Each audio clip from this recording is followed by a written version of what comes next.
guys, welcome to our quarterly veteran segment. We are here at Siluria Brewing with Danny Sample, the owner, and veteran extraordinaire is what I'm going to call you today. But you have taken to sponsoring this segment and really wanting to just kind of get information out there for other people about what is going on in the veteran world and what you guys do. Right. How others can get involved. Now, we are at the brewery and things are happening, so if you hear in the background, it's real life, right? Yeah, it's real life, real profit making that we're hoping for. There you go. I love it. Well, we are going to spotlight a very special veteran today. Will you please introduce us? Absolutely. So this is my good battle buddy, Phil Watson. Phil does that, and Phil does a lot of rucking in support of veterans. He does a weekly segment in support of veterans, does some community outreach. He is active with us in our VFW, but like I said, Phil does that. He is a great guy. He takes veteran issues to heart, from working with veterans through PTSD issues to other type of things of helping them with his rucking to help raise money to help them in case of needs for home repairs or just different things of that nature. So, Phil, I feel like that getting into what you do is probably just like opening Pandora's box. There's so much, but I do want to get you to explain a little bit more to people. Let's start with the Ruck. Tell me about, so for someone completely out of that world, tell me about it. What is it? Well, in the military, I can only say Army because that's all I was. I was an Army infantry guy. Spent 20 years active duty, and we lived out of our backpacks. So, in civilian world, you call them a backpack. In the military, they're called a ruck. Okay. And it shatters people's souls all the way down through their core when you say, "Hey, let's go on a ruck." Because like my first memory of going on a ruck was in basic training. And, here I am, a soft little 18-year-old kid out of high school. And, the biggest thing I carried in my backpack was books to school, Right. And now I got this big infantry guy, special forces ranger tabs and big drill sergeant hats, screaming, calling me names and stuff, and throwing this big backpack on me and making me run. And I'm like, what in the heck am I doing, So it's kind of a rite of passage, I guess. And I experienced it when I got out of the military. I was like, well, I'm going to get really fat. I'm going to grow a beard. I never don't have to exercise. I never have to run again. And, after like 3 years of doing that, I started missing that part of my life and rucking. So I dug out an old backpack or an old ruck and started walking and doing stuff. And looking further into it, there's like a whole community of veterans and even civilians. And they're mainly gathered under a company called Go Ruck. And I think they're based out of Jacksonville, Florida. And they put on a monthly event, but they also put out like big special events, like how you have Tough Mudder events. They do Go Ruck events, and you got Go Ruck clubs. So for Birmingham, it's a Beham Ruck, and that's an official Go Ruck club. And I operate on the periphery of that. Okay. But since me and the wife have been doing it, and we got some other people from the neighborhood that join in with this occasionally. I call ourselves the Inglorious Alabasters. So kind of playing on the Inglorious Bastards movie, so the Inglorious Alabasters. And we go out once a month and do a workout of the day, either at the Veterans Park here in Alabaster or in the neighborhood at the house. I got plans on like Shoal Creek Park and possibly here at the brewery. Maybe we'll put something on in the back as the weather gets better, and I'd start getting more people to participate. If someone was interested in doing that with you guys, how could they get in touch with you? The easiest way is either Instagram or Facebook, and type in hashtag Phil does that, and hopefully you'll find a link to me. Okay. So otherwise, it's like Philip Watson 33, something like that. So checking you out on social media would be a great way to connect with you if they were interested in that. Absolutely. Now, you also do a segment. During the pandemic, well, I think it was before the pandemic. I've probably been doing it for about 2 years now. I do a Motivation Monday. Mm-hmm. And this year I've kind of slacked off because I got some other things working in the background. But basically, coming out of the military as an infantry guy, I had a hard time finding what my purpose and what my motivation is. So once a week, I would try and get out on Facebook and do a live and on YouTube, and talk to my audience like they were my soldiers. Right. And a lot of them are my old soldiers from back in the day. And I'd be like, well, this is what I'm fighting through. This is what I'm struggling with. This is how I've overcome it. Mm-hmm. This is how I'm building myself better. This is how I'm growing. So, I kind of took my hat off and I was like, you know what? I'm sick and tired of being the disabled, grumpy, alcoholic, disabled veteran. I was like, I'm not that anymore. I'm Phil Watson, and I can do whatever I want. And, since I did that, I'm 80% disabled, but we did the Endless Mile at Veterans Park this past year, and I earned a 100-mile belt buckle, 48 hours of running, and the different trail runs and different rucks and events and stuff like that. So I've kind of reinvented myself. I would think that is something that is very common, a struggle of finding your purpose. Absolutely. And you guys have the VFW here. Can you explain to everybody a little bit what that is about and how they could, if they need that, to get involved with? Well, I'll step in on that one. He's the post commander. That's him. So it's actually where I first met Phil. Mm-hmm. Was coming in through the VFW, and with the VFW, it is a small community of veterans. Because in order to be in the VFW, you had to have either served in combat or within a combat zone or expeditionary. So it's a very small group of men and women that can get together and talk through those issues like Phil was talking about, and it gives a place, people to reach out.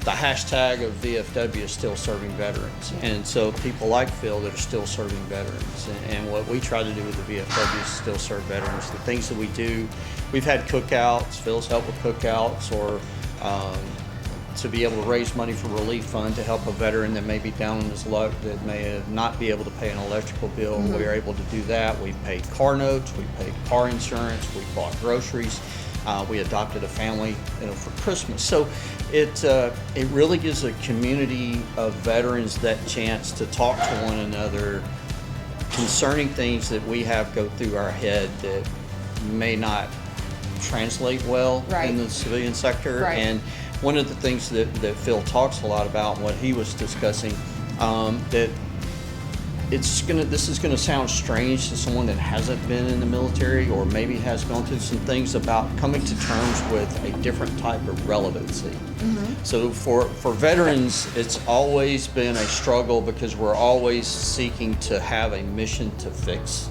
and we've always got an objective to reach. And when we take that uniform off, we go from 170 miles an hour to about 30. Right. So, it's riding down the interstate and you're in the left lane and everything's going great, and all of a sudden somebody decides to be in the left lane and do slow speed, and you're having to stop, and you see that obstacle in front of you, you're not really sure how you're wanting to get around it. So when, like with Phil was talking about finding that sense of purpose, those are some of the things that the veteran community tries to work with. And when Phil does that, that's what he's doing. He's reaching out to those others that may not have a chance to be able to talk about it and find a new sense of relevancy in what we do in our day-to-day lives, whether it's starting a business, whether it's being an instructor, whether it's just doing something, even just as being a bus driver at the school. But to finding that sense of relevancy after years and years of just one sense of purpose, at times it becomes a struggle for veterans. Right. And not being able to have a community isolates veterans. And so with Phil's messages that he does through Facebook, having our VFW, and doing the things out in the community helps be able to reach one another. Right. Look, and I see your gruff exterior here, but I can tell you got a soft heart underneath, and you really do want to help others. And I think that is amazing. And I think everybody needs to know Phil Watson. Yeah. So we need to all hashtag Phil does that, and check into what he's doing, how you can get involved with him. If you have a need, you're here, right? I mean, you're willing for people to reach out to you. I have a bunch of small jobs that I do intermittently. I also take care of my parents. They live up in North Georgia, so some weeks I'll be up in Georgia helping out with family. But I'm always available, whether it's online or Zoom chat, doing the Facebook lives, or even a phone call or an email. Somebody private message me. I'm always available for a veteran. Yeah. I'm always trying to help, and it's amazing because Danny's 06, he's a colonel, and I'm just a lowly enlisted guy, but I can talk to him and he can talk to me like we're in confessional together almost. Right. Right. And that's we have that shared bond of not only just the military but being in combat, which a lot of people don't understand, and there's a lot of people that are still living with that combat related illnesses. Right. And like they say, not all scars are visible. Not all the scars are exterior. There's a lot of people out there that look perfectly healthy, but are their soul is hurting. And you got the gruff exterior. People looking, they're like, oh. The biggest thing I hear is Duck Dynasty, and honestly, I've never watched the show before in my life.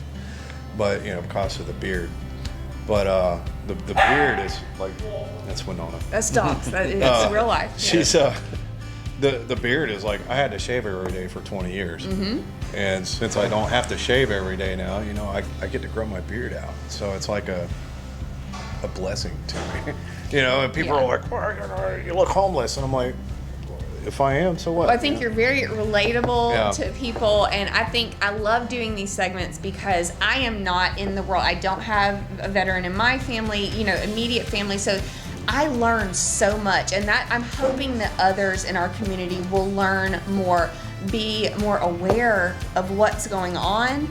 And if you are a veteran and you would like to reach out to one of these guys, or would like more information about getting involved with the VFW, they can reach out to Danny. You can reach out to Phil. There's lots of avenues that you can get help or get involved, right? Absolutely. Our VFW post, it's the Lance Corporal Thomas Rivers Memorial Post 12185. It's right here at Siluria Brewing. We meet on the first Saturday of the month at 9 a.m. But love for you to come by. You can come by the brewery during any time that we're open in here, and you can request information regarding the VFW, as well as the other outreach things that we have that we, from the VFW, can put people in touch with other veterans organizations. Awesome. Can I add something on that? Add it. Come on. So when I was growing up in the military, I had this old staff sergeant, Ochaki. He's passed, but Sergeant Ochaki would be like, hey, Phil or Watson, let's go out and grab some beers at the VFW. And I was like, cool. And it was there at Fort Benning, and we went out to Oak Hollow or something. I mean, it's some backwoods, and it was a trailer, and there was a bunch of old guys in there smoking cigarettes and drinking beers and telling war stories and stuff. and I gotta say that, you know, to a lot of people that could have a negative image, and the VFW here is nothing like that.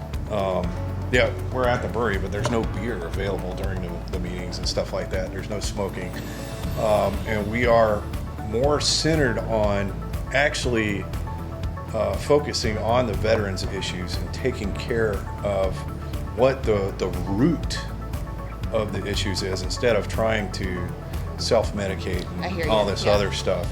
Yeah. So the greatest thing about the organization here in Alabaster that I can speak of is the amount of people that you get to meet and the guys that you get to talk to. And like out of nowhere the other day, I was speaking with my father Jance over at St. Thomas. We were rucking. We were walking with our backpacks on over at Shoal Creek Park, and another member of the VFW just happened to pull up, and he's driving an ambulance, Bobby Horsley.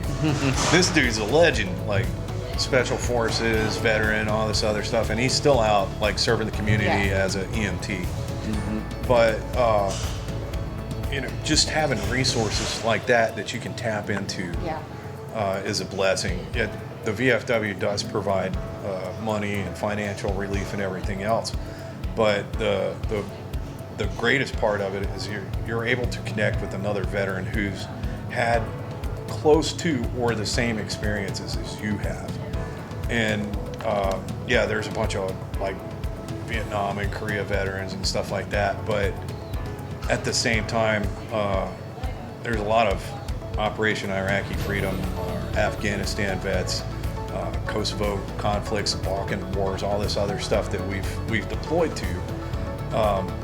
We're trying to get some fresh blood in there. Like, I'm talking like I'm young. I'm 47, but that's young. We'll take that young. I'm trying to tell the guys. You know, I have soldiers that are like, well, I'm not able to go to the VFW. I only did 1 year in Iraq, and it wasn't all that. And I was like, bro, you know, I mean, go to the VFW. I mean, because you know we do have nightmares. We do have substance abuse issues. I can't speak for everybody, but you know, I love drinking. I I smoked like you wouldn't believe. I was up to like 2 packs a day of Camel Wides, and just cursing like a sailor. Well, like a soldier. Yeah. I wouldn't say I was a sailor. No, we can't. But you know, trying to cope and deal with the anxiety, the stress, the nightmares, the lack of